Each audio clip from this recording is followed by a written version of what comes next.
বাবাসকল, আজি এই পৃথিৱীত আমাৰ যিটো ধৰ্ম, সেই ধৰ্মটোৱে হৈছে সনাতন ধৰ্ম বুলি জনাজাত, হয়নে বাৰু? আৰু সনাতন ধৰ্মটো হৈছে আদি সত্য যুগৰ পৰাই সনাতন ধৰ্ম দে বাপাসকল। আৰু এই সনাতন ধৰ্মত 5টা ভাগ আছে, সম্প্ৰদায় আছে। আপোনাৰ যিসকল শিৱক উপাসনা কৰে তেওঁলোকক শৈৱ বুলি কয়, যিসকল বিষ্ণুক উপাসনা কৰে তেওঁলোকক বৈষ্ণৱ বুলি কয়, যিসকল গণেশক উপাসনা কৰে তেওঁলোকক গান্য বুলি কয়, হয়নে বাৰু? আৰু যিসকল শক্তিক উপাসনা কৰে তেওঁলোকক শাক্ত বুলি কয়, আৰু যিসকল সূৰ্যক পূজা কৰে তেওঁলোকক সৌৰ বুলি কয়। এই 5টা হৈছে আপোনাৰ হিন্দু সনাতন ধৰ্মৰ সম্প্ৰদায়। আৰু 5টা প্ৰকাৰে আজি এই পৃথিৱীত দেৱ দেৱী পূজা পাতলো চলি আছে আৰু চলি থাকিব। মহাপুৰুষ গুৰুজনাৰ আবিৰ্ভাৱ হৈছিলে 500 বছৰৰ পূৰ্বত। তাৰ আগতো এই ভাৰতবৰ্ষত তথা পৃথিৱীত সনাতন ধৰ্ম আছিল আৰু আগলৈকেও থাকিব। গুৰুজনাৰ যিটো ধৰ্ম সেইটো হৈছে নৱবৈষ্ণৱ ধৰ্ম। তাৰমানে বৈষ্ণৱ ধৰ্মটো এই পৃথিৱীত আছিল। গুৰুজনাই একশৰণ হৰিৰ নাম ধৰ্ম বা বৈষ্ণৱ ধৰ্ম বুলি কৈছে। একশৰণ হৰি নাম ধৰ্মটো ক'ত আপুনি মই পাম? ভটিমাত এইটো মহাপুৰুষ মাধৱদেৱেহে কৈছে, হয়নে বাৰু? একশৰণ হৰিৰ নাম ধৰ্ম ৰাজা কৰো প্ৰকাশ, এইটো ভটিমাতহে কৈছে। গুৰুজনাৰ ধৰ্মটো হৈছে নৱবৈষ্ণৱ ধৰ্ম। বৈষ্ণৱ ধৰ্ম আগতো আছিল, কিন্তু বৈষ্ণৱৰ নামটোহে আছিল, বৈষ্ণৱৰ কামটো নাছিল। এতিয়া আপোনালোক দেখিছে যে আপুনি দক্ষিণ ফালে যাওক, আলৱাৰা যিটো পন্থ আছে, বা পশ্চিম ফালে যাওক বাংগাল ফালে, তেওঁলোকৰ ইয়াত তিলক লগাই মালা পিন্ধে। তেওঁলোকে কিন্তু মৎস্য মাংস চব ভোজন কৰে। হৰি ৰাম, বুজি পাইছেনে? তেওঁলোকে প্ৰত্যেকটা নাম কীৰ্তন কৰাৰ পিছতো তেওঁলোক মৎস্য মাংস চব ভোজন কৰে, সেইটো ব্যৱস্থা। আৰু দক্ষিণতো সেইটো ব্যৱস্থা আছে। কিন্তু গুৰুজনাই 12 বছৰ তীৰ্থ ভ্ৰমণ কৰিছিল। সেইকাৰণে ষষ্ঠ স্কন্ধ ভাগৱততে আছে যে কপট বৈষ্ণৱ আছে অসংখ্যাত, ৰাত্ৰি দিনে পঢ়ে গীতা ভাগৱত, গুপ্ত কৰি পূজে আন দেৱতাক, নুহি ইটো বৈষ্ণৱ নুহি ইটো সাধু বৈষ্ণৱ, সেই বুলি ষষ্ঠ স্কন্ধত আছে। গতিকে এই যে কপট বৈষ্ণৱ এই পৃথিৱীত বহুত আছে।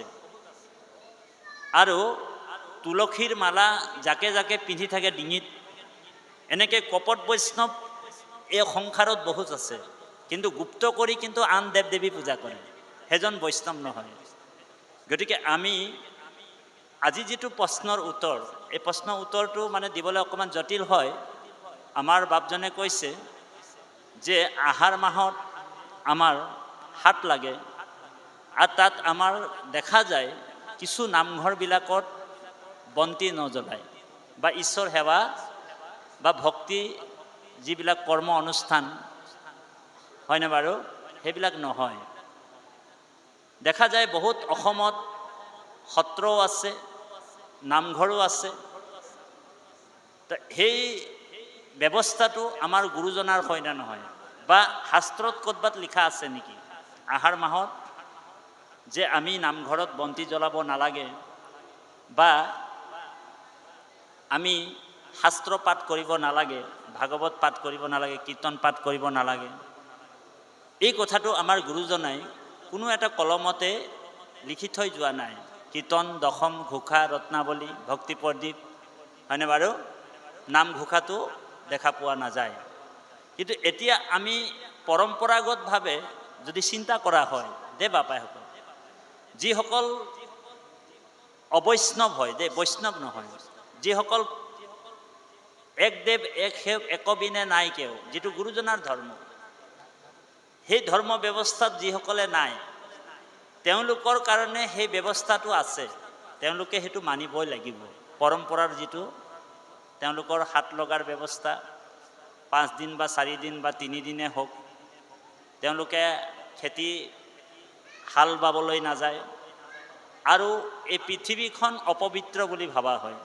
অম্বুবাচী যিটো মেলা, অম্বু মানে পানী, আৰু অপবিত্ৰ হোৱাৰ কাৰণে এই ব্যৱস্থাটো তেওঁলোকে নকৰে। কিন্তু আমাৰ ভকত বৈষ্ণৱৰ কাৰণে মহাপুৰুষ গুৰুজনাই কৈছে যে যেতিয়া এই পৃথিৱী শব্দৰ অৰ্থটো হৈছে যিমান গছ তৰু লতা তৃণ আছে এই পৃথিৱীত, মাটি পানী বায়ু অগ্নি যিমান যি আছে সকলোকে পৃথিৱী বুলিয়ে ধৰা হয় দেই বাপাসকল।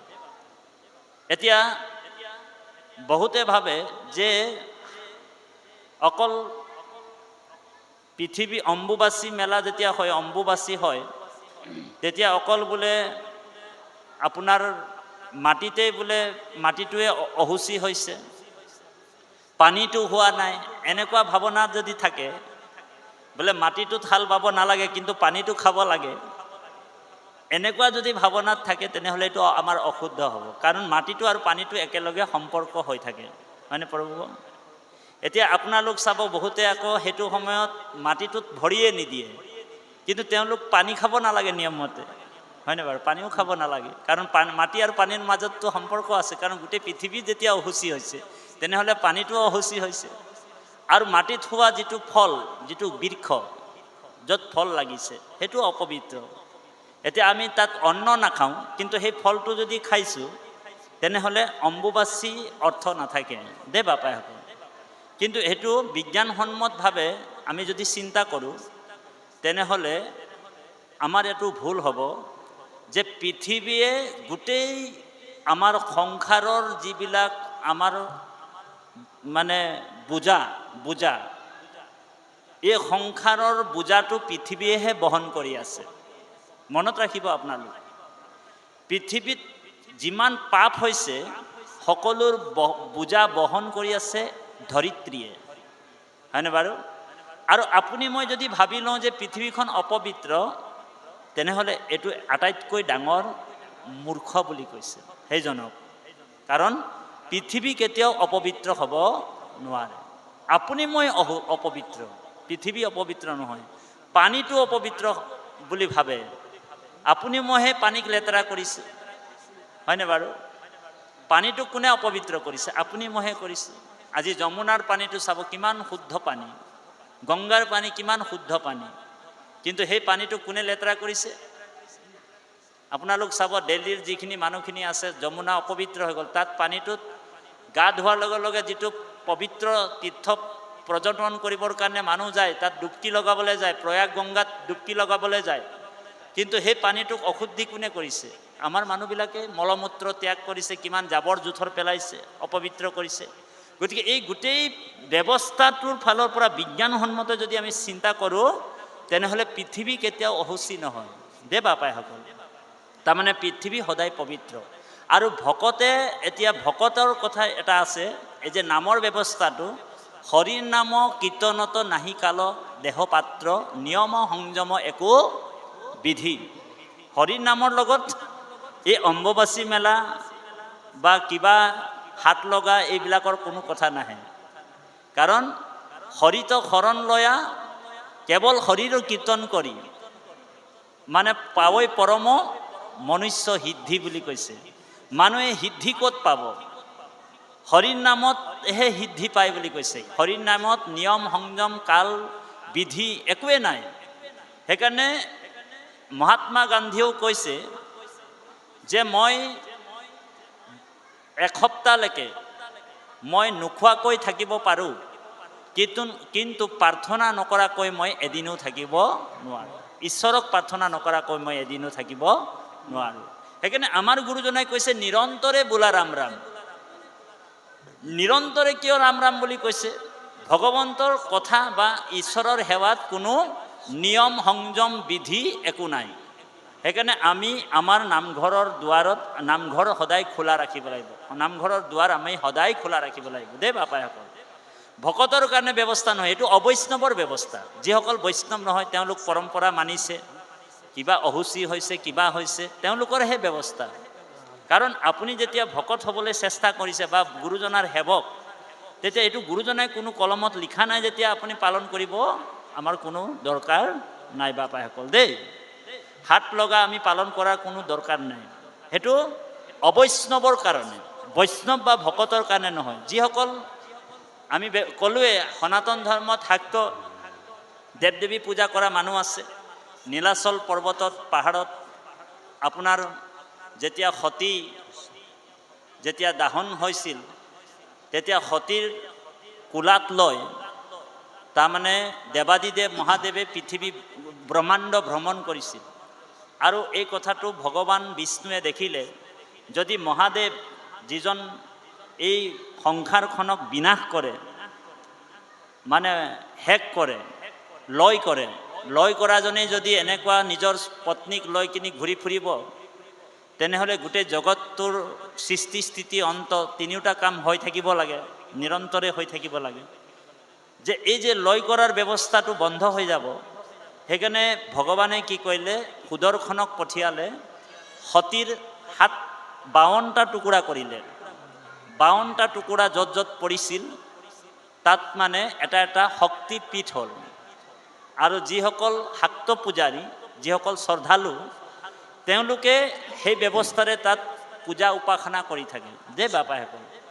তেনেকুৱা সতীৰ এটা মানে অংগ, এই যোনি অংগটো নীলাচল পৰ্বতত পৰিছিল। আৰু তাতেই মন্দিৰ হৈছে কামাখ্যা মন্দিৰ। যিসকল শ্ৰদ্ধালু, যিসকল শাক্ত পূজাৰী আছে, তেওঁলোকে তাত সেৱা পূজা কৰি আছে। পৰম্পৰা মানে অনাদিকাললৈকে তেওঁলোকৰ সেইটো পৰম্পৰা চলি আছে। সেইটো তেওঁলোকৰ ব্যৱস্থা, এইটো বৈষ্ণৱ বা ভকতৰ ব্যৱস্থা নহয়। তাত নিয়মিতভাৱে তেওঁলোকৰ যিটো সতীৰ যিটো অংগ পৰিছিল তাতেই মন্দিৰ হ'ল, তাতে তেওঁলোকে বলি বিধানো কৰে। এতিয়া ভকতজন বৈষ্ণৱজন যদি আমি তাত যাওঁ, তেনেহ'লে আমাৰ গুৰুজনাইতো দেৱী পূজাটো বন্ধই কৰিছে। আন দেৱ দেৱী নিন্দাও কৰিব মানা কৰিছে, আমি নিন্দাও কৰিব নাপায়, হয়নে বাৰু? আৰু বন্দনা কৰিবলৈও কোৱা নাই গুৰুজনাই। কি বুলি ক'লে? আন দেৱ দেৱী নিনিন্দিবা আৰু নবন্দিবা। আমাক সাৱধান কৰিছে যে তুমি আন দেৱ দেৱী কেতিয়াও নিন্দা নকৰিবা। কাৰণ ভগৱন্তৰ বিভূতি, চব দেৱ দেৱীবিলাক ভগৱন্তৰ বিভূতি হয়। কিন্তু আমাক কৈছে কৃষ্ণ এক দেৱ দুখহাৰী, কাল মায়াদিৰো অধিকাৰী, কৃষ্ণ বিনে শ্ৰেষ্ঠ দেৱ নাহি নাহি আৰ, সৃষ্টি স্থিতি অন্তকাৰী দেৱ তান্ত বিনে নাহি আনক কেৱ, জানিবা বিষ্ণুহে সমস্ত জগতে সাৰ। গতিকে আমাক একমাত্ৰ পৰম পুৰুষ ভগৱানক, যি পৰম তত্ত্ব, যি সুপ্ৰিম, যি বেদৰ গুপুত ধন, বেদৰ যিটো গুপুত ৰহস্য, সেইজনে হৈছে নাৰায়ণ। সেই ভগৱন্তৰ ভক্তি কৰিবলৈ আমাক কৈছে। সেইকাৰণে আজি নামৰ আশ্ৰয় লৈছোঁ যে নাম এৰি আন মতে মুখ্য চাহৈ, নুহিকা সিটো পণ্ডিত, জানিবা মূৰ্খটো অধিক হেহিহে তাহাৰ মত খণ্ডিত। আমি সেই মতবিলাক খণ্ডন কৰিব লাগিব। কি মতবিলাক? যে নামে আমাক মুক্তি দিব বা মুখ্য দিব। মুখ্য মানে কি? মৰি যোৱাৰ পিছত মুক্তিৰ কথা কোৱা নাই ইয়াত গুৰুজনাই দেই বাপাইসকল। বহুতে ভাবে যে মৰি যোৱাৰ পিছত মুক্তি পোৱাৰ কথা কৈছে নেকি? কেইজনে মুক্তি পালে? এইটো প্ৰশ্নও হৈ যায়।